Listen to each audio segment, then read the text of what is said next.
Hello everyone, peace of Christ to all. In this video we will talk about logic and the argument Allah, the God of the Islam, he come with, the God of Islam is really extremely intelligent. I have to admit, like, he fit perfectly to be the God of the Abduls. He fit perfectly to be the God of Anjam, Shawadri and those people. Perfectly, honestly, because those people, they don't fit to worship different God. In front of me, chapter 3, verse number 65. If we go to any translation of your choice, we will see the following.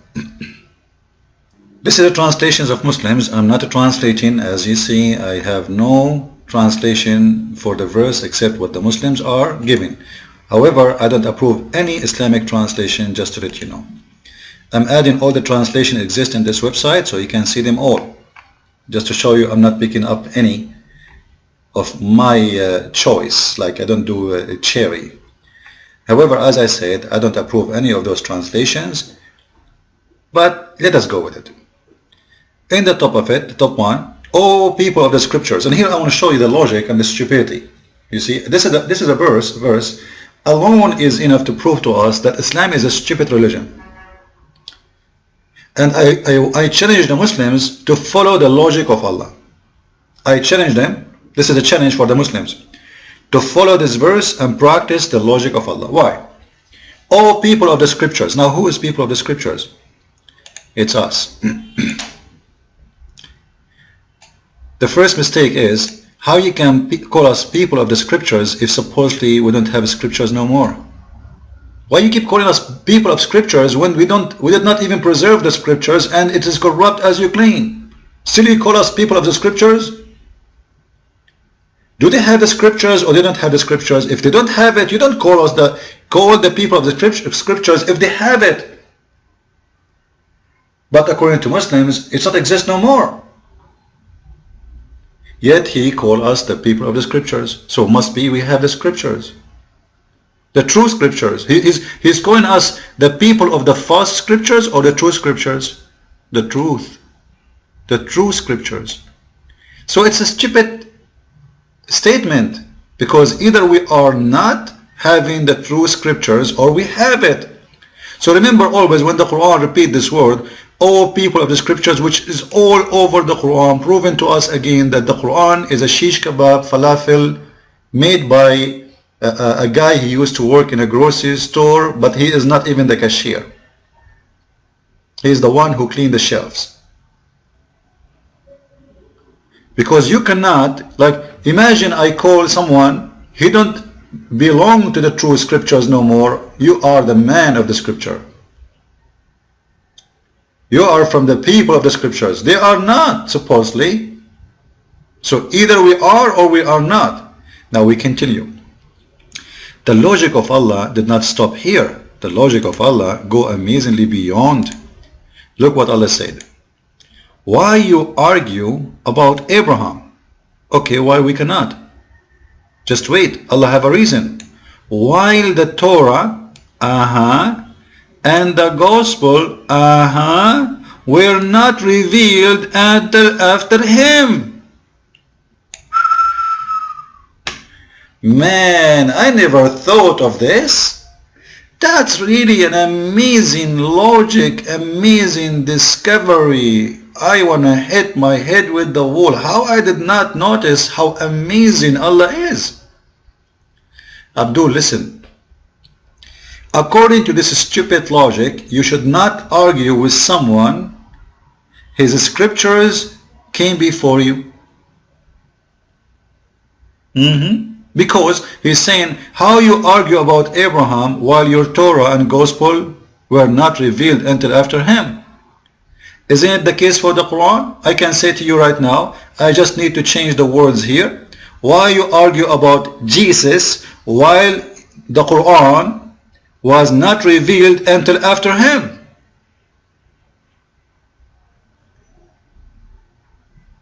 Then will you reason? Will you?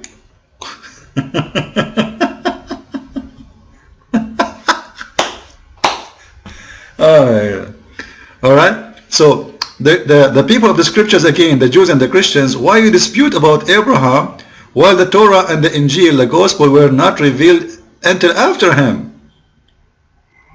But isn't the Quran revealed after all of them? But yet the Muslims dispute about the Torah, about Abraham, about, isn't it you who is disputing about Abraham and your book who came at the end?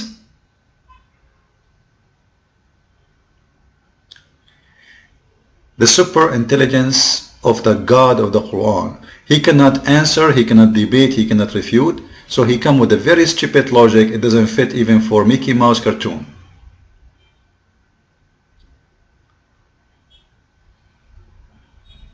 This verse alone for me is enough to prove that Islam is false. But I will add something because we have time left. So let us show you something more. Take a note about this one, please. Chapter 3, verse number 65. Make a note about it. The note should be called, who can be stupid more than Allah?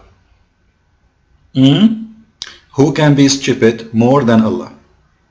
I'm not insulting. I'm just making a statement which is true. Because this is a statement, an argument for someone who should be made by someone who came before them. Like, if Quran came before the Christians and the Jews, he was here, let us say. Before the Torah came, before the Gospel came, I will say it make more sense. But you came at the end, Abdul, and then you are asking them to follow reasons, and what the reason is? Isn't it you who came after? So you came after the Torah 2,000 years, you came after the Gospel 600 years, and yet you are asking them, you came after, which means you have no right to dispute about the matter. But you are the one who came at the end, but you have all the right to dispute. That is the most stupid argument ever I heard of. So take a note of it. What else? Chapter 5, verse number 46 and chapter 3, verse number 3, speaking about that there is a confirmation. Each time a prophet he come, he confirm what is revealed before him, but what is between his hands. You see, the Muslim translation is not really accurate. Like if you see here in the verse here in Arabic, it says what is between his hand. It doesn't say who sent down to thee step by step, in truth the book, confirming what went before it. It says what is between his hand. The word before it does not exist. However, we'll let it go. Confirming what is between his hand. Now, what is between his hand? The Torah. So Jesus, he confirmed the Torah. It is between his hand. As we said, it is a false translation. The one is in the English. Right? If you go here, you will see it says, مُصَدِّقًا لِمَا بَيْنَ يَدَيْهِ. What is between his hand is the word, verifying what was before it does not exist. This is why you see actually here, Dr. Ghali is being more honest. So he's saying, literally, between it is two hands. Literally, between it is two hands. Just wait. So, how you can confirm what is literally between his two hands when the book is corrupt? Muhammad, he confirmed what is between his hands, which is the Torah and the Injil. Literally between his hands. This is mean Muhammad, he have it between his hands. How you say that he have it between his hands, and yet you say that the Bible and the Gospel and the Torah is corrupt?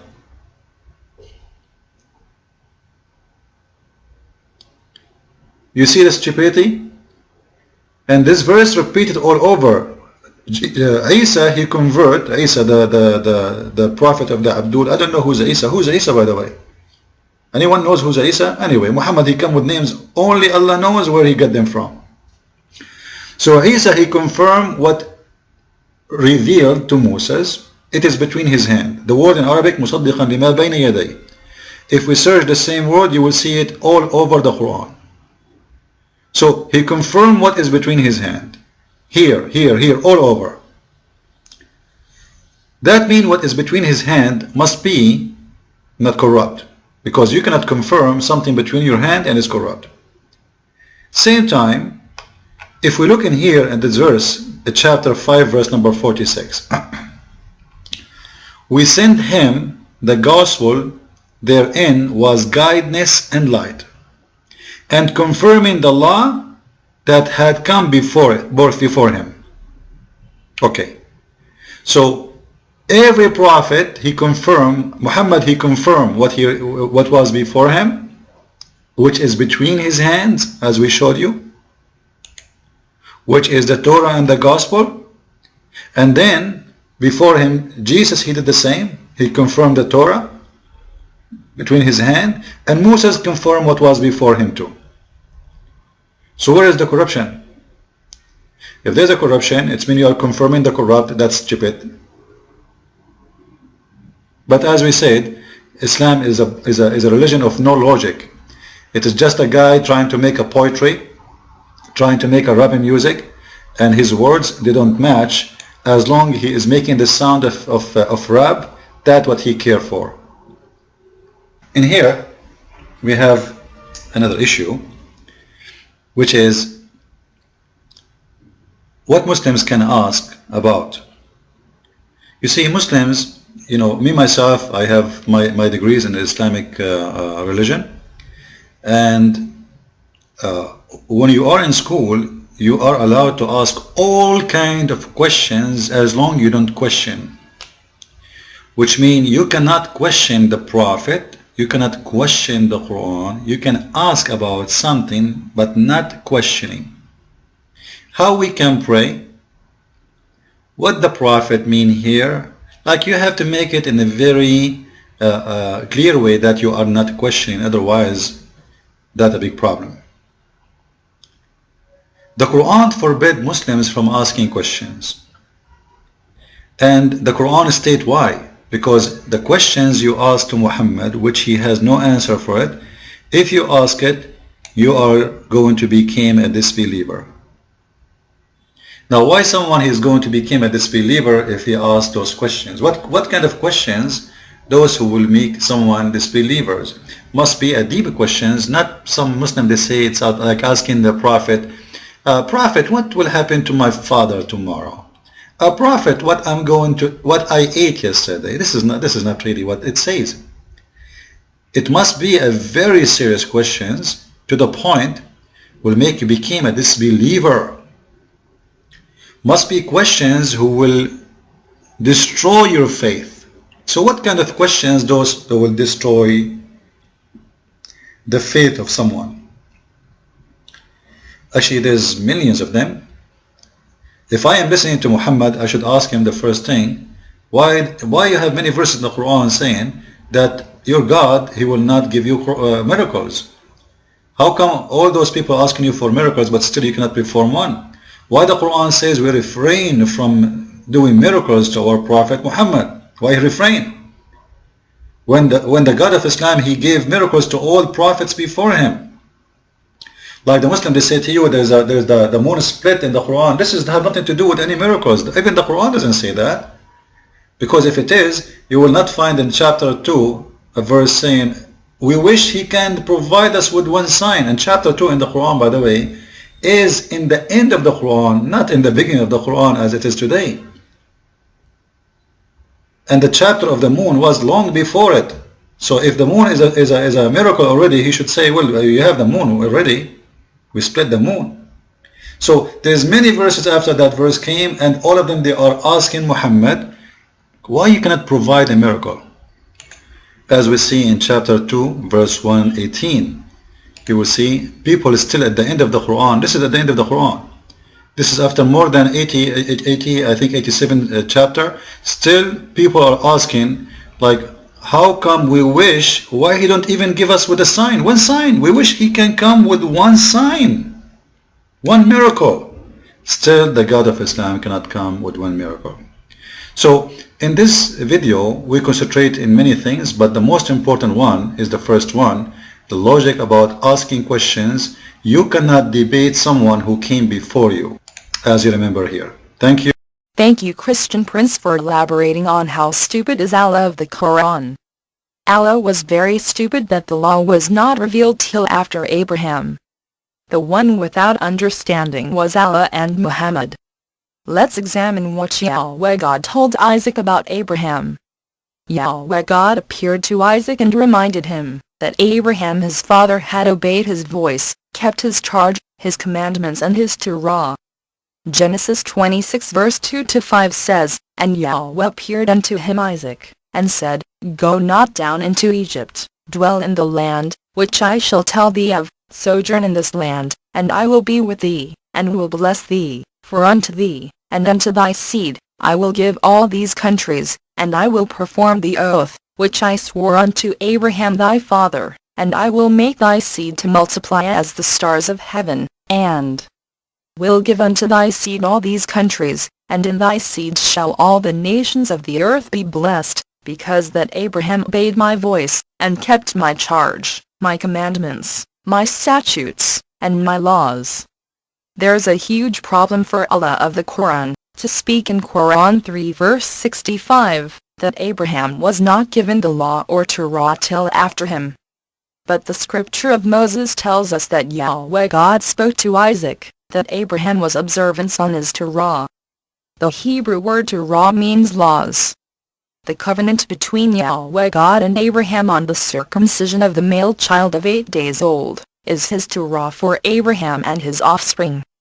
If the law was not revealed during Abraham, then Abraham was lawless. But the book of Jasher tells us that Abraham was educated in the house of Noah and his son Shem on the ways of Yahweh God.